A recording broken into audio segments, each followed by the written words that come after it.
그러면 성공하는 부자들의 조건 11가지, 리더가 갖춰야 될 조건 11가지는 무엇일까요? 어떤 리더라도 처음에는 부하에서 시작했고요.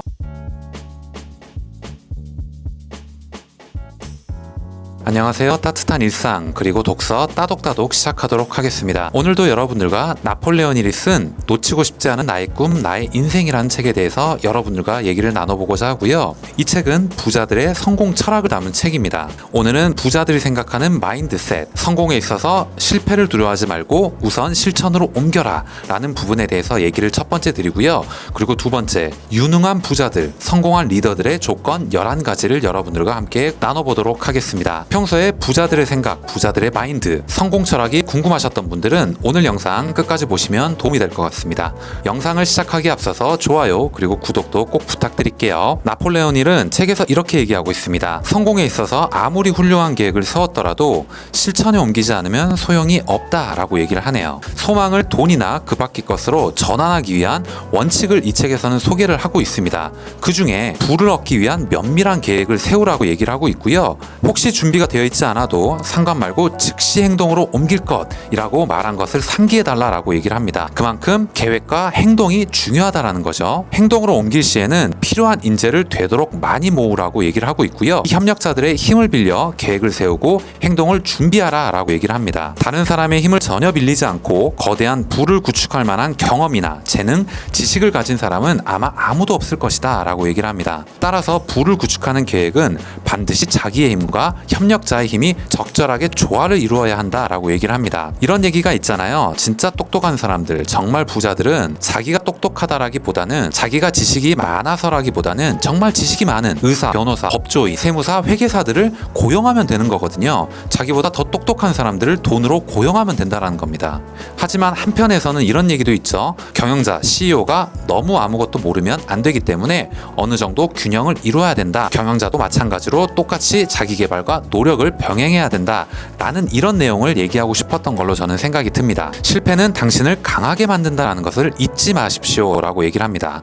최초의 계획이 실패하면 어떻게 하는 것이 좋을까? 그럴 경우 주저할 것 없이 새로운 계획을 세우라고 얘기를 합니다. 이 계획도 실패한다면 또다시 그 다음 계획을 세우라고 얘기를 합니다. 이것이 바로 성공의 포인트, 성공 철학이다 라고 얘기를 하네요. 혹시 실패했더라도 그것은 일시적인 것이고요. 결코 영구적인 것이 아니라는 사실을 잊지 말라라고 얘기를 합니다. 당신의 실패 원인은 다만 계획이 서툴렀다는 데 있을 뿐이다. 그러므로 새로운 계획을 다시 세워 재도전하면 된다라고 얘기를 합니다. 보통은 실패를 하거나 좌절을 맛보게 되면요. 더 이상 시도를 하지 않기 때문에 이런 얘기를 한다라고 저는 생각이 드네요. 목표에 도착하기 전에 단념하게 된다면 당신은 단순한 중단자가 되어버립니다. 중단하는 자는 결코 승리를 얻지 못하고요. 반면에 승리자는 결코 중단하는 일이 없다라고 얘기를 합니다. 이 말을 정성스럽게 종이에 써서 침실의 벽이나 화장실 안, 식탁 위나 사무실 벽에 붙여놓기 바란다 라고 얘기를 합니다. 저는 그래서 이거를 실천하기 위해서 어떻게 했냐면요. 매일 아침에 회사에 출근하게 되면 제가 늘 펴보는 수첩이 있거든요. 수첩의 제일 첫 페이지에 써놨습니다. 나의 목표, 나의 인생이라는 이런 주제로 해가지고 까지 계획과 목표를 적어놨어요. 여러분들도 꼭 똑같이 하라는 것은 아니지만은 그만큼 눈에 보이게끔 나의 가치관과 계획, 목표들을 적어나가는 것이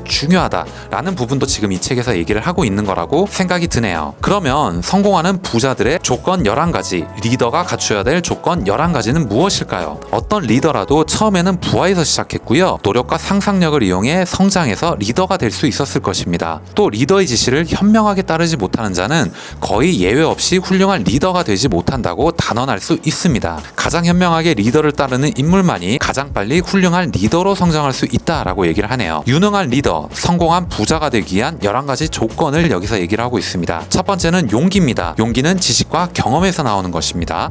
자신감과 용기가 모자라는 리더와 일하고 싶은 사람은 아무도 없습니다. 두 번째, 자기 통제력. 스스로 조절하지 못하는 사람은 남을 조절할 수도 없다라고 얘기를 합니다. 이것은 예를 들면 시간 계획이라고 저는 생각을 합니다. 세 번째, 두터운 정의감이라고 얘기를 합니다. 공평한 마음과 정의감 없이 타인의 존경을 모은다는 것은 불가능하다라고 얘기를 합니다. 네 번째, 단호한 결단력이라고 얘기를 합니다. 우유부단함은 자신감이 없다는 증거겠죠. 다섯 번째, 실행 가능한 계획. 성공한 리더는 일을 계획하면 반드시 반드시 실행합니다. 구체적이고 명확한 계획이 중요하다라는 걸 얘기를 합니다. 여섯 번째는 보수 이상의 일을 하는 습관이라고 얘기를 하네요. 부하에게 요구하는 것 이상으로 일을 해낸다는 인상을 심어줘라 라고 얘기를 합니다. 일곱 번째는 쾌활한 성격이라고 얘기를 합니다. 여덟 번째는 너그러운 마음이라고 얘기를 합니다. 부하를 이해할 뿐만 아니라 그들의 고민도 이해할 수 있어야 한다라고 얘기를 합니다. 이 부분은 직장 생활하면서 굉장히 중요한 부분 중 하나라고 생각을 하는데, 우리가 회사 생활, 직장 생활 하다 보면은 왜 부하의 마음을 저렇게 이해를 하지 못할까? 본인도 부하일 때가 있었을 텐데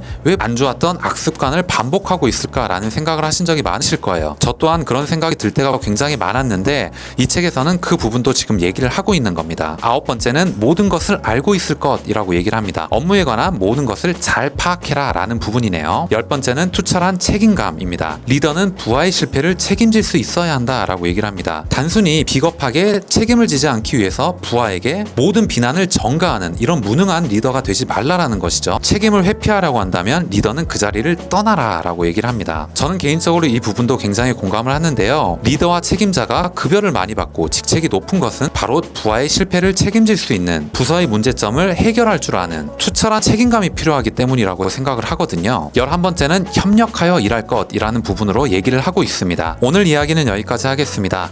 성공한 사람들, 부자들의 성공하기 위한 11가지 원칙에 대해서 얘기를 좀 나눠봤고요. 어떻게 보면 조직 생활에서 리더가 갖춰야 될 11가지 조건이라 보셔도 될 거라는 그런 생각이 들었습니다. 갖춰야 될 게 너무나도 많고 해야 될 것도 너무나도 많다. 리더가 정말 힘들겠다라는 생각도 한편으로는 들었지만은, 그렇기 때문에 리더고, 그렇기 때문에 책임자고, 그렇기 때문에 부하들보다 더 많은 급여를 가져가고 복리후생의 조건도 부여받는다라는 생각도 해볼 수 있는 기회였어요. 오늘 여러분들께 드린 이 이야기가 조금이라도 도움이 되셨거나 재밌게 들으실 수 있었다면 좋아요 그리고 구독도 꼭 부탁드리겠습니다. 다음 시간에 더 좋은 내용, 더 좋은 컨텐츠를 가지고 인사드리도록 하겠습니다. 감사합니다.